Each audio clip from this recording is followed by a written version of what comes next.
with unpaid rent is a major headache for landlords.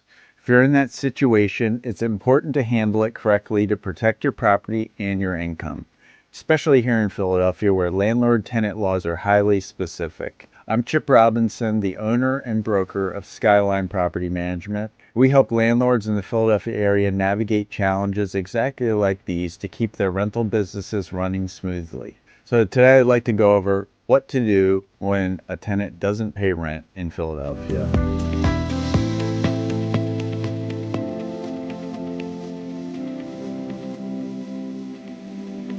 Step 1. Confirm when rent is officially late according to your lease agreement. Most leases have a rent due date on the first of the month, but some include a grace period of a few extra days. For example, our typical lease rents due on the 1st and late after the 3rd of each month. I've seen other leases where it goes to the 5th of each month, on some leases with no grace period. Step 2, send a friendly reminder to the tenant. Not every late payment is intentional, and sometimes tenants forget or mail the check a little bit late. Especially if they're a new tenant, you may want to consider, this is definitely an optional thing, to waive their first late fee.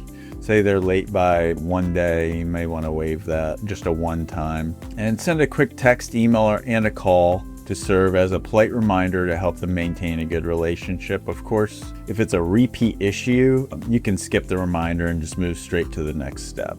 So if they're a habitual late payer, step 2, I would skip that step and go to step 3. But if it's their first time, you may want to just give them a courtesy and waive the late fee for one time if it's not too late. Now, if it's very late, then you may want to not consider that. But step 3 is send a formal non-payment notice. First, confirm that the rent is actually unpaid. Double check your records and payment methods. Then send a formal notice to the tenant outlining the exact amount due, any late fees, and potential consequences if it remains unpaid. Before taking further action, make sure that you send a clear notice to your tenant specifying the overdue amount and reminder to keep the documentation for all your communications. Make sure everything needs to be in writing. You need to show that you communicated all these things to the tenant. Step 4, if the rent is still unpaid, issue a formal pay or notice to quit. Under Pennsylvania law, this is generally a 10-day notice to quit for non-payment of rent, giving the tenant 10 days to either pay or vacate unless the lease explicitly waives this notice. Our lease that we typically use waives that, and a lot of leases waive that. So check your lease to see if that's required or not. If handling unpaid rent or navigating Philadelphia's city compliance becomes stressful or time-consuming, working with a property management company can ensure the process is handled legally and efficiently. A property manager can prevent evictions altogether by thoroughly screening tenants, enforcing lease terms, and handling rent collection, so you're not stuck chasing payments. Get in touch with us today at Skyline Property Management. Step 5, move forward with the eviction. Now, the first step in the eviction process in Philadelphia, the city of Philadelphia specifically requires you to participate in something called the eviction diversion program, and it lasts about 30 days. Be sure to follow the correct delivery methods and notices to avoid legal complications. I would recommend using an eviction attorney for that process. If the tenant still does not pay or leave and the diversion program doesn't resolve the issue, it's time to file a complaint in Philadelphia Municipal Court.